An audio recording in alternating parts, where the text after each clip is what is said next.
Hey everyone, welcome back to the channel and another episode of Games That Went Too Far. Today we're diving into a game that isn't just controversial, it is one of the most infamous things ever put on a video game console. And honestly, even after all these years, it still makes you stop and go, how did this ever get made? We're talking about Custer's Revenge, a game that somehow manages to be offensive, bizarre, and historically ridiculous all at the same time. So yeah, buckle up, because this one is a ride. So let's set the scene. It's the early 1980s, the Atari 2600 is everywhere, video games are exploding in popularity, and developers are experimenting with anything they can think of. It was a weird, chaotic time, the kind of era where you could walk into a shop and find a game about literally anything. And in the middle of that, a company called Mystique decided to jump into the adult video game market. Not adult as in mature storytelling, adult as in pixelated nudity and shock value. Their whole business model was basically, if it offends people, it'll sell. And that's how we ended up with Custer's Revenge. The premise is, well, there's no nice way to put it.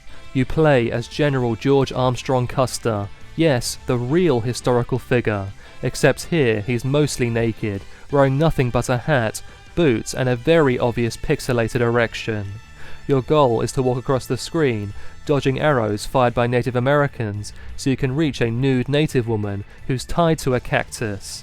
That's the entire game. Once you reach her, you repeatedly press the fire button to make Custer assault her. You get points for it. You even get extra lives for doing it enough times. Even for the Atari era, where games were simple and often pretty strange, this was on another level. It wasn't just tasteless, it was openly racist, openly sexist, and openly mocking a real group of people. The game reduced Indigenous characters to stereotypes, turned sexual violence into a joke, and used a real historical figure in the most bizarre, disrespectful way possible. It is one of those things where you look at it and think, there's no way this would fly today, and honestly, it barely flew back then. The backlash was immediate. Groups like the National Organization for Women and Indigenous Rights organizations were furious. They argued, very reasonably, that the game glorified sexual assault and mocked Native American culture. They organized protests, wrote letters, and demanded stores pull the game from shelves. Some stores refused to stock it entirely, others faced picketing. It even caught the attention of lawmakers, which is wild when you remember this was a time when most people still thought video games were just toys. Mystique, of course, leaned into the controversy. They wanted the attention. The whole Swedish erotica line of games they were making was rushed, sloppy, and designed purely to shock people. They didn't care about quality, they didn't care about ethics, they cared about headlines, and Custer's Revenge gave them exactly that, just not in the way they probably hoped. But here's the thing, as awful as the game was, it actually ended up playing a small role in shaping the future of the industry. The outrage around it helped push the conversation about regulating game content. It was one of the early examples people pointed to when arguing that video games needed age ratings, guidelines, and some kind of oversight. It didn't directly create the ESRB, but it definitely helped build the pressure that eventually led to it.